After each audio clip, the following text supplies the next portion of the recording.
I always say that I'm a risk taker. I'll go, I'll do it. And I say that it's my superpower and my kryptonite. But I want to just say, like, don't let that hold you back. So many people I talk to want to literally have the laundry list, encyclopedia, like step by step. And I'm like, you can't move like that because it'll like cripple you. Don't be ashamed if you have to like go behind the scenes and fix a couple things because you had to learn. It's all a learning experience. But I'm so thankful that like God gave me boldness to just like do.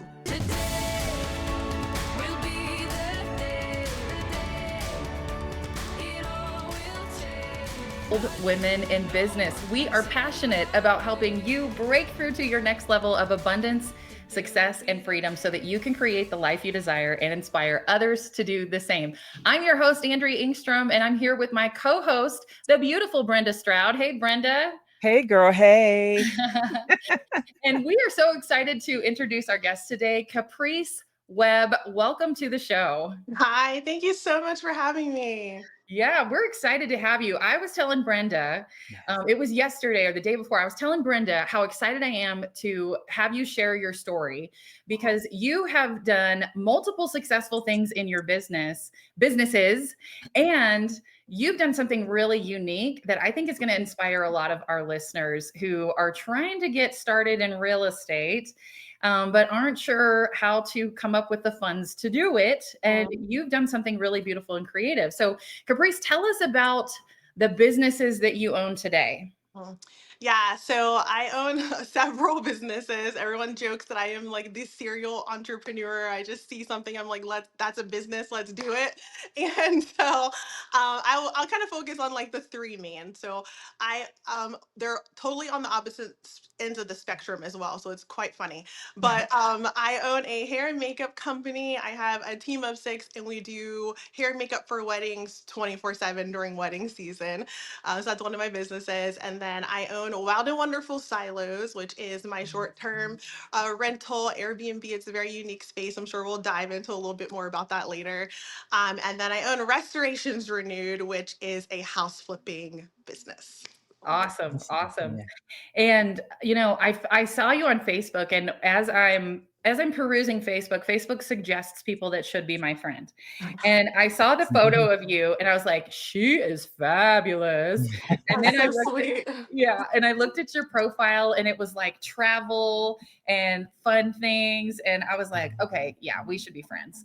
And so then I reached out to you and I was like, tell me what you're doing. And I checked out your silo business, and that really made me excited. So that's why I reached out, and I was like, I immediately invited you to the podcast because I was like, she's doing really cool, like creative things as an entrepreneur.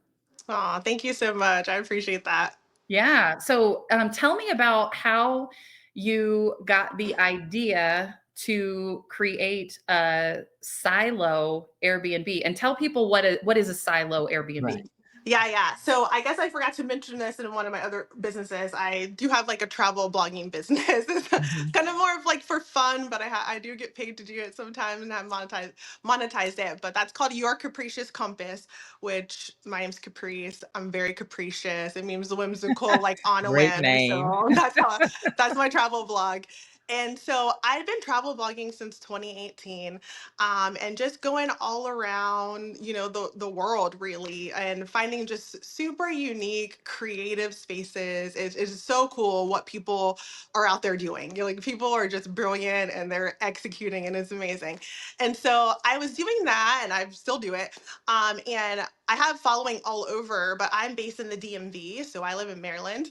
And some of my local followers were like, we love all this. We're going to go to some of those places, but like, is there anything around here? Yeah. And so I started doing some research, and there really was nothing around here. And I was like, man, I found one cool place, but it was up in Deep Creek, and like, that's not that fancy of a destination-ish. And so I'm like, man, and I instantly felt this responsibility that I had to create something local. Yeah. And I had no idea how that was going to come together. I'm like, what? But December 2020 or 2021, 2021, I was at one of my favorite places. I've blogged for them. I've been to their spot, I think, 7 times. It's called Bolt Farm Treehouse. If you don't know them, Tori and Seth Bolt are like the mega amazing people for short term, unique space rentals. They have just done it luxury so well. And so I was there and I try to go there every year to like clear my head and Yes. just get alone with God, get some direction, analyze the year. And so I was there and I just felt this like boldness come over me, like, what if I just built something like this? Like, I just Yeah. remember being in the room and like, but I was like, how am I gonna do this? Like, what? Like, I had no frame of mind of where to start or how to do it. And so, fast forward to January 2022, I'm sitting on my couch just scrolling, and the Women's Real Estate Network like ad came up. I took the Mm-hmm. master class, and everything clicked, and I was like, I'm doing this. Like it was just like Right. came through, and I can't stress the importance of getting alone. For me, it's God. I get alone with God. I really seek direction. And I was just like, okay, God, like, where am I going to build this? And there's a company, I always want to give credit where credit is due. There's a company in Montana, Clark Farm Silos, and they have 5 silo retreats right by Glacier National Park. And I had been in Mhm. conversation with them about blogging, and I just thought it was the cutest idea. Like, I was like, no one's doing this, no one's seen it. And so that was where I got my inspiration to build Wild and Wonderful Silos. But the location was crazy because it's a place about 40 minutes from where I live. It's in West Virginia. Mhm. It's Harper's Ferry. Have y'all ever heard of Harper's Ferry? Yes. Yes. Mhm. Yeah. But I had only been there once as a kid when my brothers were in Boy Scouts and we went as a family with them. And so it was not on my radar at all. Like I never thought about it ever again. And it was at that time that I was just like getting alone with God, and God said, build it in Harper's Ferry. Like it came out of nowhere. And I was like, what? And so I was like, I went and I got online and I started researching land in Harper's Ferry. And then I just took myself out driving out there and I went to all the like 4 lots that I narrowed down. And I was like, this is the one. It was such a cute, like it was an acre wooded lot. And I was like, this is the one. And y'all, I literally I had just flipped a house, my first ever house in that time. So let's connect the dots again. So that was January. I took the REAN class. May, I got a house under contract, and that was my first ever flip. And so I had some proceeds from that. And so the acre lot in West Virginia was 39,000. And so I bought it. And then there's more to the story as it goes on, but that's Yeah. how I got started in doing it. Yeah. And so tell us about when you say when we talk about a silo Airbnb, like what is a silo Airbnb? So it's literally exactly what it is. It is a grain bin, that staple farm, silver bin that you see on farms. It is literally that, and it's about 300 square feet. And I basically took a grain bin, had it repositioned on my land, and renovated the inside, and it's a super cute like boho farmhouse mix, very nature woods. So yeah. Awesome. Awesome. And for you, what is and so what did it cost? Do you mind if we ask, what did it cost to actually place the silo and then renovate the inside? I know it's like 300 square feet, so it's not a Yeah. lot of square footage, but what did it Yeah. cost to get that up and running? Yeah, to be honest, it was probably about 35 to $40,000. Amazing. Yeah. And Now so is that go I'm ahead. sorry. Now is that after you purchase the silo, or that's including purchasing the silo No, and furnishing it? Okay. that was everything. So that was Oh, the silo and like the interior building, totally finished, furnished, great. everything. Yeah. That's great. Amazing. Okay, so 39,000 for the land, 35,000 to get the thing built on the land. Yeah. And then what does that earn in monthly income or revenue from the Airbnb? Yeah, in peak time, which is really like March to November, it produces $6,000 a month, which Fantastic. is really wonderful. Girl. And then in the slower times, like so that would be like December through February, March. It's Mhm. around 3 to 4. So That's still good. yeah, That's and yeah. it only houses. I let 4 people as max capacity, but really most people come as just two. So Uh-huh. that's really Mhm. on like 300 square feet and 2 visitors. Yeah. That's awesome. I like the fact that you are combining all of your experiences, and out of that you're developing multiple businesses. So that means that, what I'm hearing from you is that you're open-minded and you're always kind of thinking about how can I create this experience for somebody else. That's what kind of sticks out to me as you share, your various different journeys and coming up with this amazing business idea that, from the sounds of it, that other people could realistically do if they're trying to figure out how can I dip my foot into real estate investing. You've come up with an awesome option for that, and what you're sharing here today, I love it. I love it. Thank you so much. I love travel. Like travel Mhm. is my thing. I've been all over the world. Like my grandparents literally was like travel is important. And so as a child sent me to like Australia and many places across the world by myself with a group of students to like learn. And that just like I've been traveling ever since. And so I love to travel. And so I always want to build like such a unique space that can add on to someone's adventure and be an adventure of itself. And so that's what I created with Wild and Wonderful Silas. So what's your next step in reference to Wild and Wonderful Silos? What's your next Yeah. step in the business? So I'm getting ready to build 3 more. Hmm. Literally just had 10 acres under contract, perfect property, and then we had parking issues. Yeah, Wow. yeah. So actually in July I was supposed to be breaking ground and getting the silo guys that were coming out, and so I'm having to pivot and find like a different land, and I haven't found anything yet that I feel like is it, when you're Mhm. building something like this, it's got to be location, location, and Right. atmosphere, atmosphere, or it Mhm. will not go. Like, so I'm looking for the next best like spot, like that next hit, like Harper's Ferry, like I had. So yeah, that's still in the works. My guys are ready. I just got to find the right land. So I will be building 3 more, and I'm still claiming it this year. It's gonna happen. So yeah, that's the next step there. Okay, so when you're referring to the land and parking issues, so is it to your advantage to maybe find some property or land maybe where there was a house there before, or are you looking at something that has never, actually been developed? So yes, with the one in Harper's Ferry, there was Mhm. a mobile home already there. It was the community is like was a campground, the Ah, whole acres.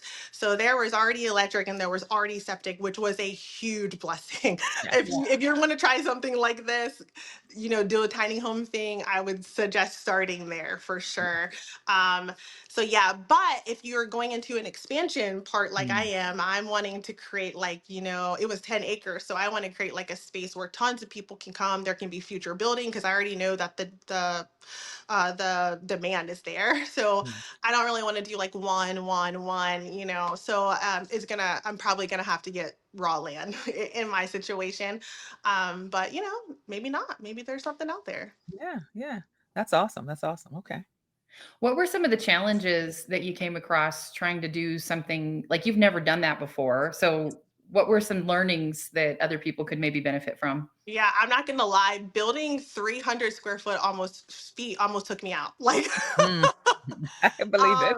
oh my word. And like when you're doing something so cutting edge, like where the community has not caught up, that was my biggest. And honestly, it is a little bit still of a struggle, with the county and trying to get them on board with something. My silo is the first ever tiny home built in that county where I built. Okay. And Okay. so there was no rules established. They didn't know anything. We had to work together. We're still working together like with coding issues for 300 square feet, but it's still a rental. Like it was, I don't want to say a nightmare, but it was a nightmare. Yeah. So I Yeah. just wanted to be honest with Yeah. with you, especially for someone who's never done anything like that before. So I just had to like make sure I had such a strong mental game and Mhm. just be so convinced in my idea that like I had the attitude I will not be denied and Yeah. this is going to go forth. Like God gave me this and it's going to be established. And I had to like walk around with that confidence and being a young woman and dealing with the men up there, it was a lot. It really was a Yeah. lot. Yeah. But God brought me through and it's here. But I will say that was probably my biggest challenge. So yeah. Yeah.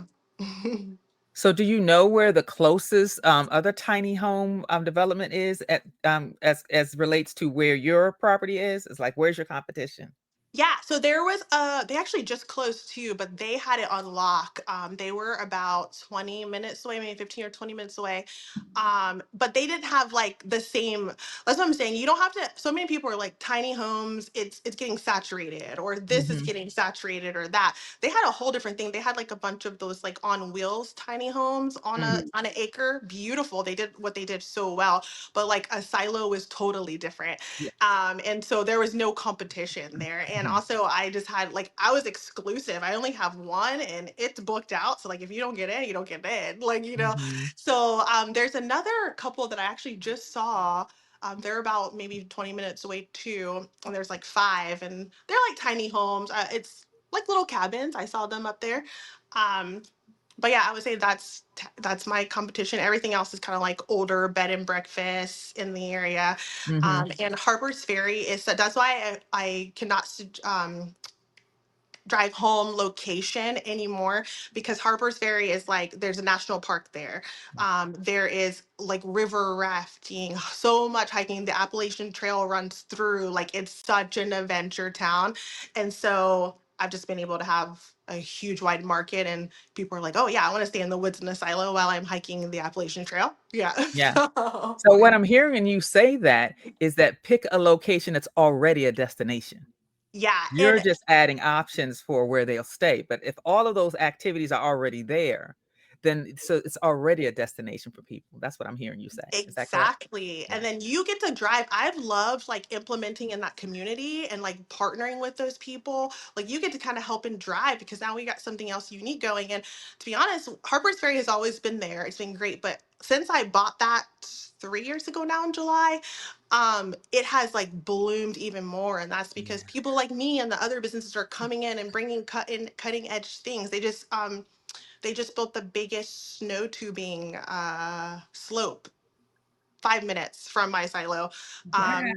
That's Yeah, awesome. and all of like, it's I forget their tagline, but it's such a huge draw. So many people are coming in and bringing cutting edge things, and we get to work together. And now Harper's Ferry, you can't even. There's one road in and out of that place, and it's crazy.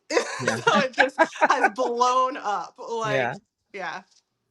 So pick That's an up and amazing. coming place too, but Yeah. still has things that are like already established for sure. Wow. That's Yeah. awesome. I love it. Yeah, I love it. And the part of your story that I also love is that, and correct me if I'm wrong, did you start with a pile of cash before you ever flipped a house? Were you like, No. did you pay cash for a house and then flipped it and you have this like magic story, or, or did you have to get creative when you started with that? Yeah, no, I had to get creative. So my personal home that I am in right now, I purchased at the end of 2020. And I only wanted to live in this neighborhood. This is like the specific neighborhood. I live in the Frederick, Maryland area. And I love this neighborhood. My grandparents lived in this neighborhood for 30 years. But I could not afford this neighborhood as a young single. At the time, I worked in insurance. Like, and then I had my hair and makeup business, kind of doing it on the side at that time. And yeah, I could not afford to live here, but I always wanted to live here. And so I was like, I'm gonna have to find something that needs to be fixed up. And I'm like, do fixer uppers even exist in this bougie community? But I ended up finding one. And by the grace of God, they accepted my offer. There was like 10 offers on this house. People went like 40,000 over asking, and they accepted my offer. I remember my realtor calling me and being like, I don't know how they picked us, but they picked us. And then there's such a God story behind that. We don't have time to get into that. But anyway, so I got the house and I was like, okay, I watched HGTV. I can renovate this house. um, and so I literally assembled all of my friends. And a tip that I would give to people is, talk to people, network. Like Yes. in my church, like and even my personal friends, and even knowing me, like you might just know Caprice the flipper, but you don't know the Caprice who can slay hair and makeup for Right. weddings. And like, so there's so many like different skills that people possess. And so Yeah. in my church and with my personal friends, I had people who could do decks, Hmm. plumbing, like everything. And so everyone was so gracious and like helped me and donated their time. And we flipped my personal house in 2.5 weeks. Awesome. Whoa. Yeah. That's awesome. And I never did anything. Like, if you knew me before, I couldn't even change a light bulb. Like, I'm telling you, I couldn't do anything. Um, and we did it. And I remember like my first night here, like looking around, like, this really happened. Like, Yeah. this Yeah. happened. And that's how I kind of got into like, well, maybe I should start flipping houses and make profits. So, Yeah. And so you took the profit, then so you flipped a house mhm, and then you took the profit from it and bought some land yeah. and then bought the materials and built the silo. Did you have to pay cash for all of that, or was it do those things qualify for financing? Right. That's a Yeah. good question. So, and this, it depends on the uniqueness of your structure, because I just ran into this when I was getting ready to build the other three.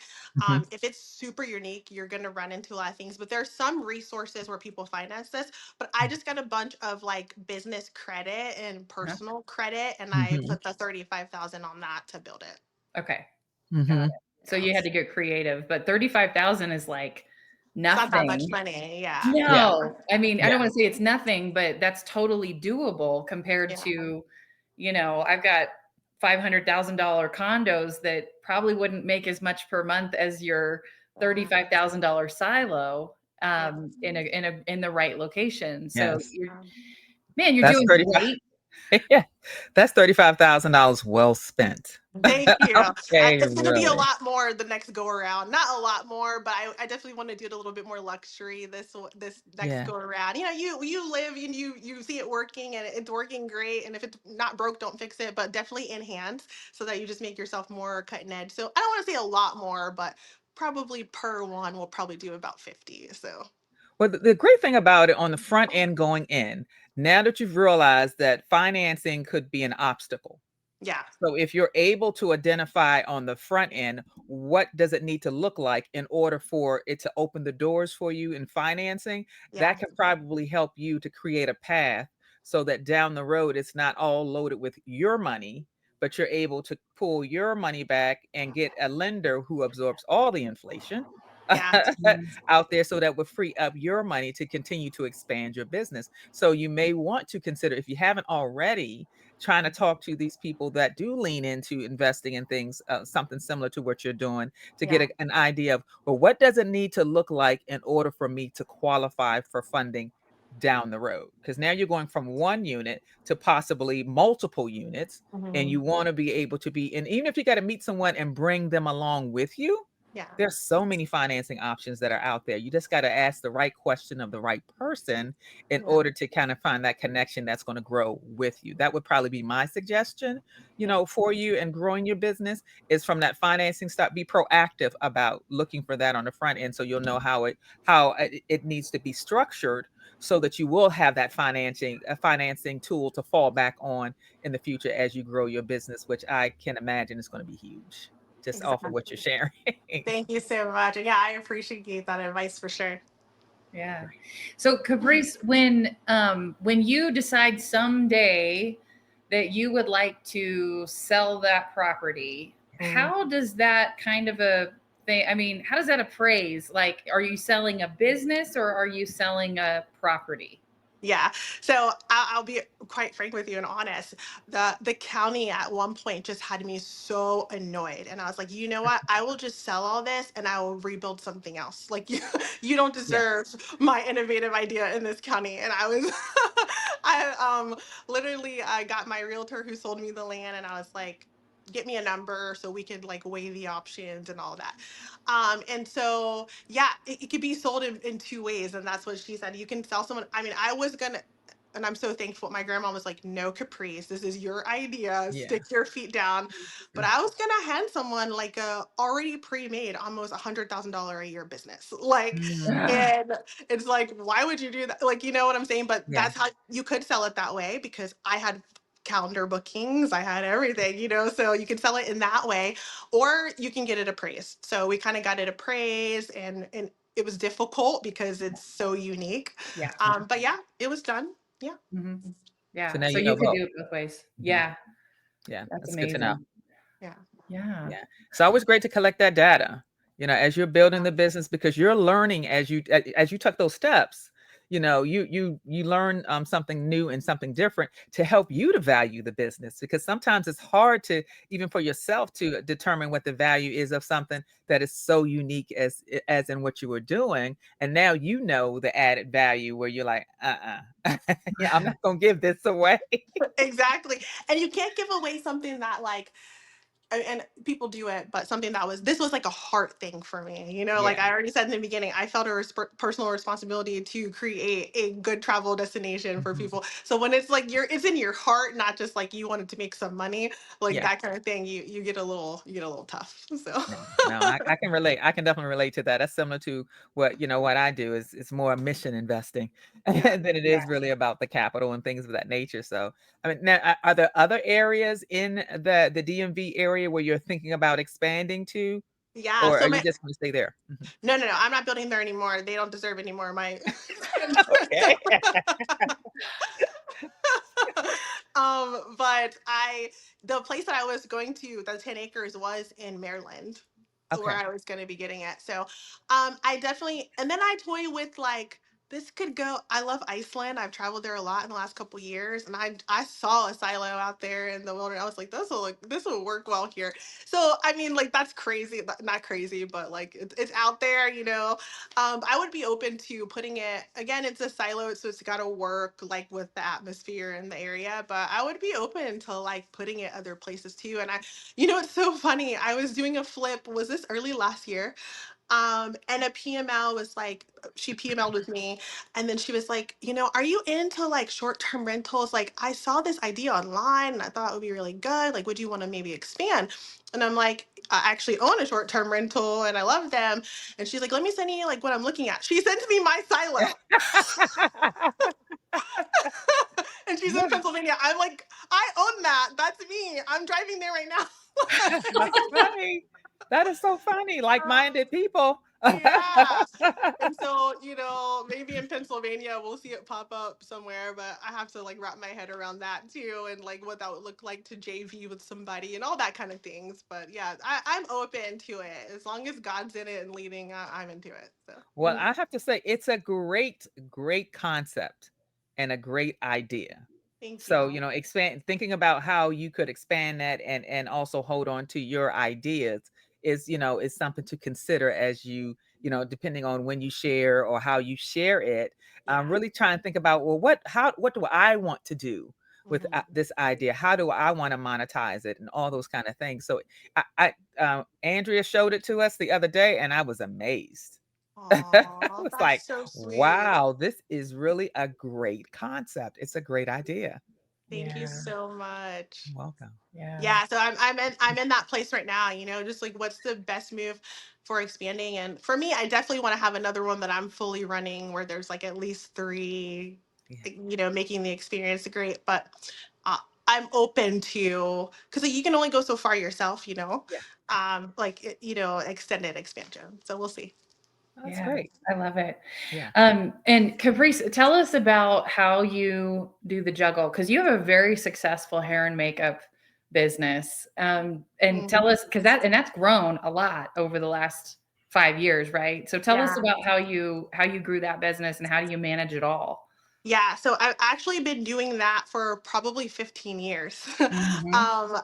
I've owned a business since I was 18 years old in this Hmm. aspect, and so I did it made great, very part-time money for me for a long time, and I worked in insurance for 8 years, and so during COVID, we all got to Hmm. work home in insurance, and that was like the coffin for my boss because I was like, I will never come back to the office. I'm so sorry, but life like this, especially as a person who's freedom and flexibility, there's no way.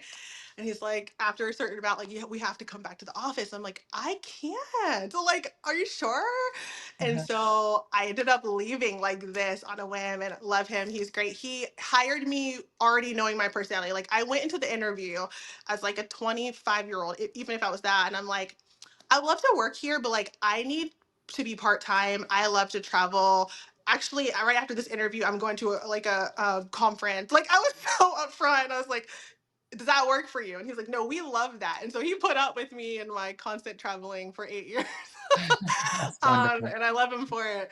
But at that time, I was like, I just can't go back to an office. And so I Mhm. literally quit like this.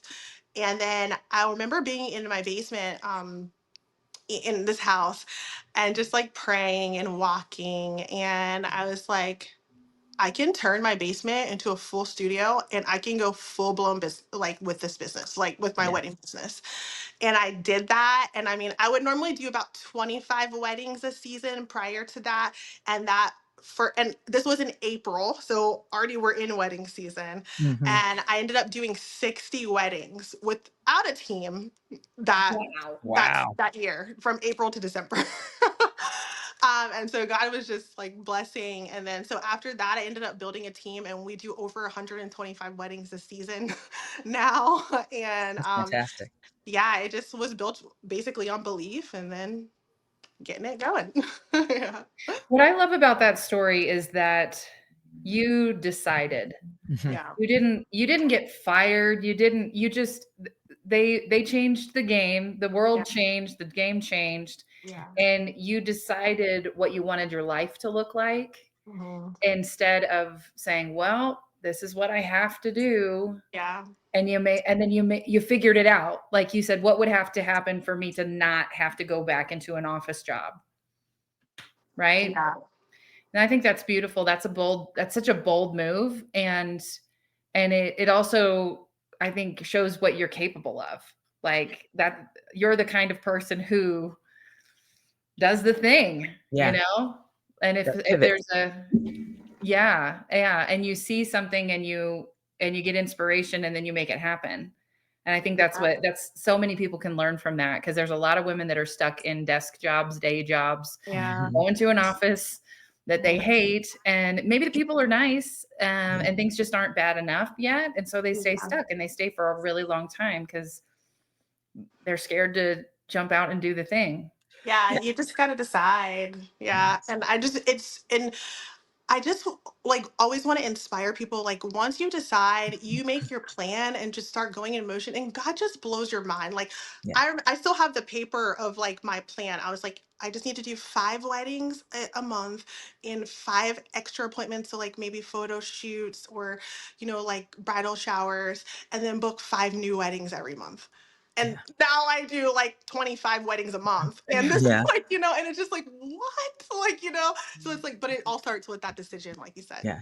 Yeah. And you're also an action taker. Yeah. Yes. I think the difference between you and the person that Andrea was just describing, they may be talkers or thinking I could possibly. You are an action taker. You go out there, you apply it, you try it, you see how it can fit into what you already have going on. And as a result of your faith and your trust in not only in God, but in yourself, that's Mhm. to me, that's what I'm hearing. That's one of the reasons why you're flourishing.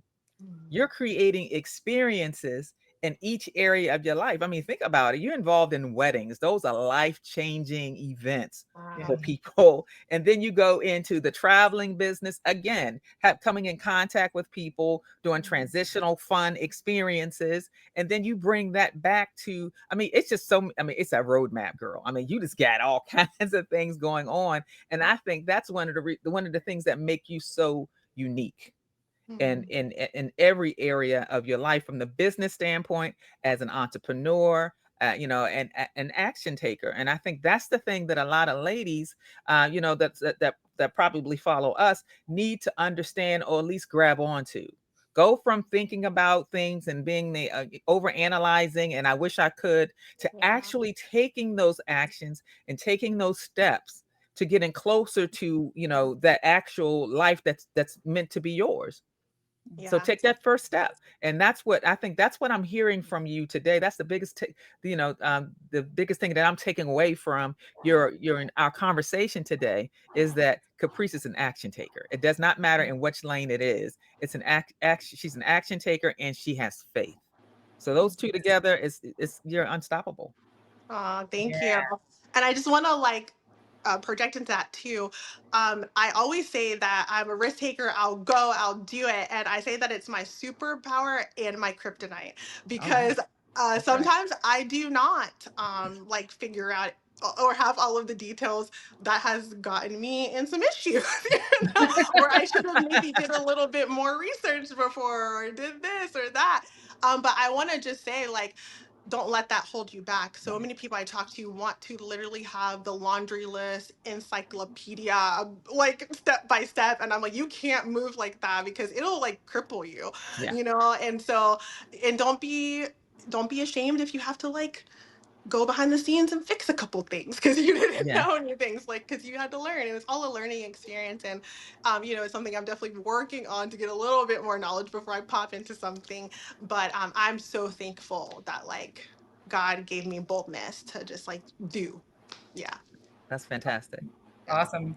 Well, Caprice, every week we like to challenge our listeners to do something to take bold action. What is something that you would challenge the women who hear this podcast to do this week to take bold action? Okay, so I'm gonna speak directly to maybe someone who's wanting to start an Airbnb. Like this has been on your heart, and you've been hedging or whatever. So my bold action is, number one, I want you to go and book a vacation in an Airbnb. And I want you to go there and I want you to enjoy it. Like, don't pack your itinerary, just go sit, take a notepad, and just get alone and quiet and see what happens. And I promise you, you're going to have a little fire lit under you to get started with your own Airbnb business. So that's my bold thing. Book something, book some kind of adventure anywhere, and get inspired. Great. I love that. I love it. Okay, ladies, you heard it. We're going on vacation. Yes. Pick a spot, book the trip. This is amazing. All right. Well, Caprice, if someone wants to connect with you, learn more about what you're doing, what are the ways that people can find you?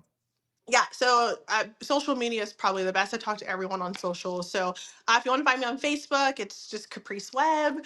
And then on Instagram, you can follow me. It's Caprice Webb _. And then I have a website. It's yourcapriciouscompass.com. And that you can find every aspect of my life all throughout my social. So, Beautiful, Awesome. beautiful. Awesome. Well, we appreciate the conversation today. You're inspiring. You're doing amazing things. And I have a feeling you're just getting started. Yeah. Thank you so much. I appreciate it. Thanks for having me. Love talking with you. Thanks for the advice and all the things. And I bow down to you ladies because I've heard both of your names in so many spaces, and you guys are the OGs, you're the veterans, and I'm inspired by you. So amazing. Thank you. All right. Thank you. And Brenda, thanks so much for being with us today on the show. If people want to connect with you, how do they find you online? My website is brendastroud.com.